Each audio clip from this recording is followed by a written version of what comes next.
The likelihood of the Boston Celtics winning the NBA championship for a second time in 3 years primarily hinges on the fact of how well Jason Tatum and Jaylen Brown can play in the playoffs together. Now, we all know that they're very capable of doing so for an extended period of time. They've shown it, and they've put it on display in the latter stages of the playoffs throughout the last 4 to 5 years.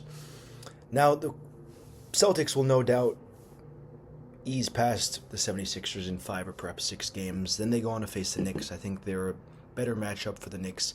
Knicks seem to be a bit reliant on Jalen Brunson. Mikal Bridges was disappointing. We'll see how that goes, but I'm particularly optimistic. And then obviously, they'll brush away the Pistons. I think there's not enough depth to that roster. And then it's a showdown. It's a 50-50 matchup against the contender in the Western Conference that doesn't seem to be the Nuggets now, as they're trailing Minnesota 3-1. So very well could be an OKC against Celtics final, which would be a legendary matchup. We'd have Peyton Pritchard, we'd have Derek White, we have Jason Tatum, we have Vucevic, we'd have Jaylen Brown against, Shai Gilgeous-Alexander, against Dort, Jalen Williams, and Chet Holmgren. And those are, both front fours that are perhaps the better ones in the league.